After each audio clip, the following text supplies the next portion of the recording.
ఏం కాదు, వస్తుంది వస్తుంది. చెప్పండి మేడం, మీరు చెప్పండి మేడం. ఓకేనా? హిందువులని టార్గెట్ చేస్తూ ఉగ్రవాదులు మతం అడిగి హత్యలు చేసిరు, ఎన్కౌంటర్ చేసిరు, కాల్చి చంపిరు. అంటే ఇది అత్యంత హేయమైన చర్య. ఇది మేము హిందూ సంఘాల ఆధ్వర్యంలో ఈరోజు షాద్నగర్లో భారీ ఎత్తున పొడవతి ర్యాలీ నిర్వహించడం జరిగింది.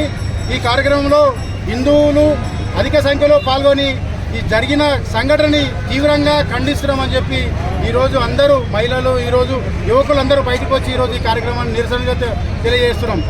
ఈరోజు హిందువులని ఈ విధంగా మానవులే అసలు కిచ్చపరుచుకునే విధంగా ఈరోజు ఈ దారుణంగా చేసిన ఈ దుండగులను మానవులు అననే అనవద్దు. వీళ్ళు నరరూప రాక్షసుల కన్నా ఎక్కువ హీనం ఈ కొడుకులని భూమి మీద ఉండనీయకుండా తక్షణమే వాళ్ళని ఎన్కౌంటర్ చేయాలి. వాళ్ళని ఎవరు భూమి మీద బతికే ఆధారత లేదని చెప్పి ఈరోజు హిందూ సంఘాల ఆధ్వర్యంలో మేము డిమాండ్ చేస్తున్నాం. జోహార్ పహల్గామ్ హిందువులకు. నిన్న మంగళవారం జమ్మూ కాశ్మీర్లోని పహల్గామ్లో మరి అత్యంత కిరాతకంగా మరి దాదాపు 27 మంది హిందువులను కాల్చి చంపినటువంటి ఈ పాకిస్తాన్ దుశ్చర్యలను ఈరోజు భారతీయ సమాజం అంతా కూడా 130 కోట్ల మంది భారతీయులందరూ కూడా ముక్త కంఠంతో ఈ దుశ్చర్యలను మేము ఖండిస్తూ ఉన్నాం. మరి పాకిస్తాన్ ఆ రోజు చరిత్రలో మీకు తెలుసు, ఈ దేశ విభజనలో మీకు కావలసిన భూభాగాన్ని తీసుకొని వెళ్ళి మళ్ళీ ఈ దేశంలో నిరంతరంగా సీమాంతర ఉగ్రవాదం పేరుతో మరి నిరంతరంగా ఏదైతే అటాకులు చేస్తున్నారో దీనికి భారీ మూల్యం చెల్లించుకోవాల్సినటువంటి అవసరం ఉందని చెప్పేసి ఈ సందర్భంగా హెచ్చరిస్తూ ఉన్నాం.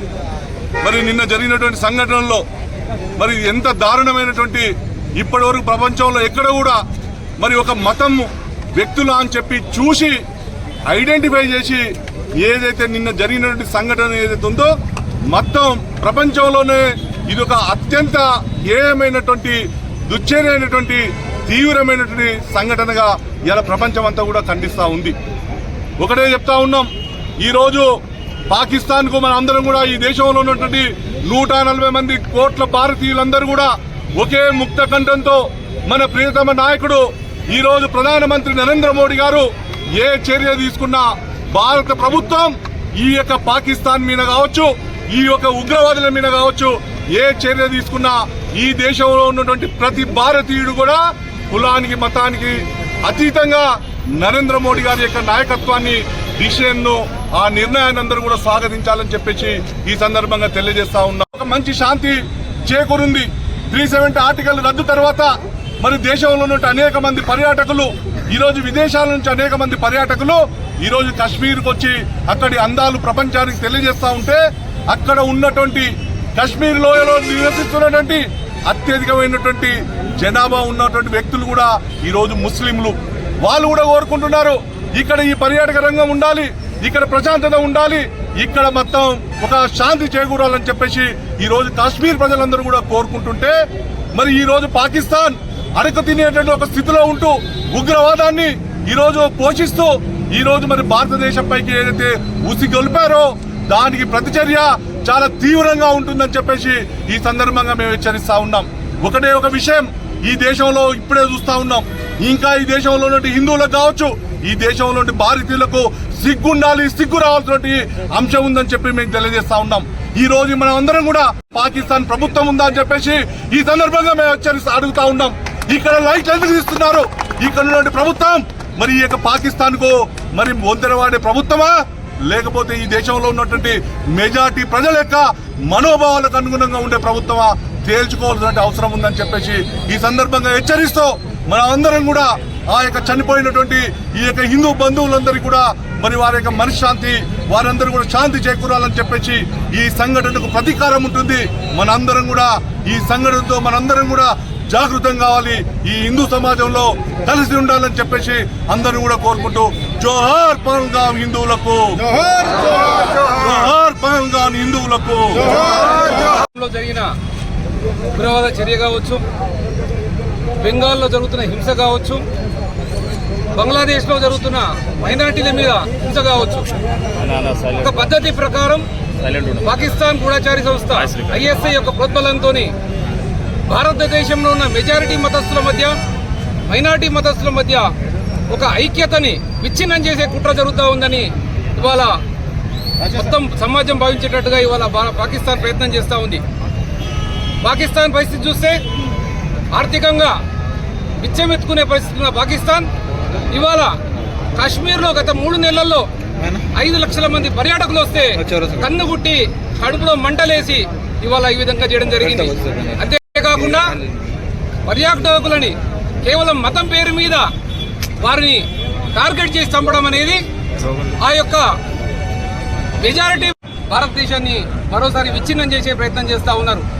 మొన్న పాకిస్తాన్ ఆర్మీ చీఫ్ మునీర్ కరెక్ట్గా 5 రోజుల ముందు ఒక స్టేట్మెంట్ ఇచ్చి భారతదేశం విచ్ఛిన్నమైందే మతాల ప్రాతిపదిక మీద ఇక ముందు కూడా అలాగే జరగబోతుందనే ఒక సంకేతాన్ని ఇచ్చిండు ఆయన.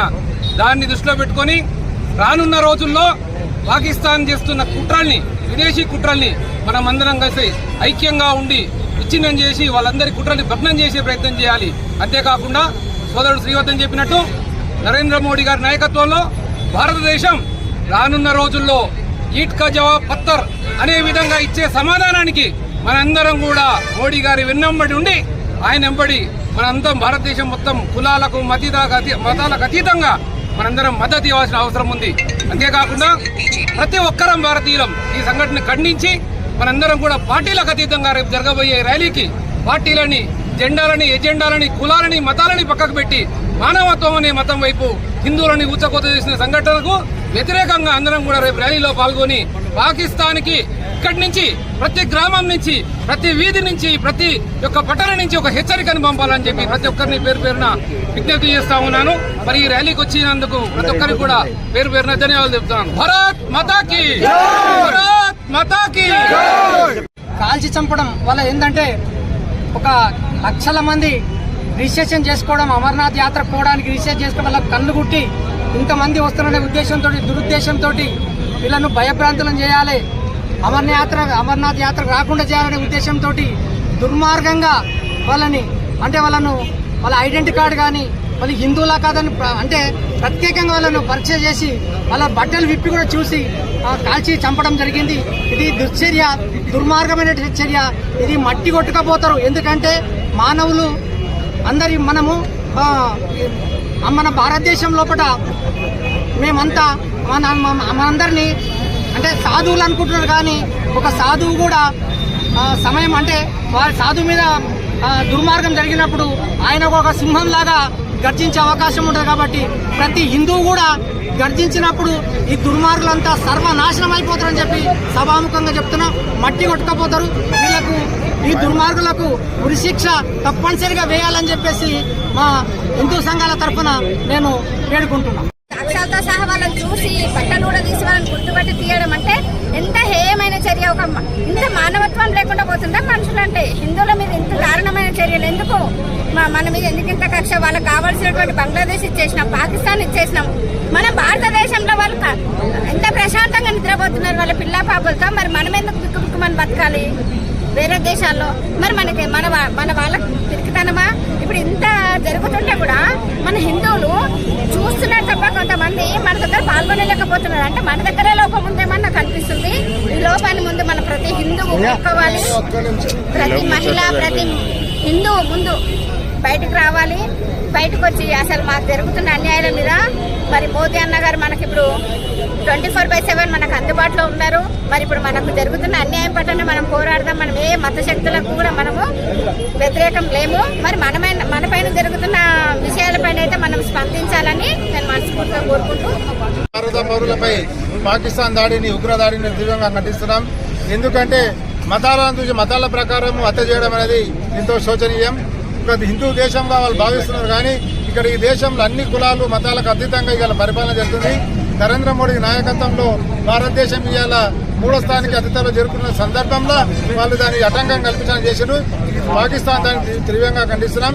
నరేంద్ర మోడీ గారు తీసుకునే ఏ చర్యకైనా భారత పౌరులుగా మేమందరం కూడా సపోర్ట్ ఉంటామని చెప్పి మీ అందరూ తెలియజేస్తున్నాం. జై శ్రీరామ్.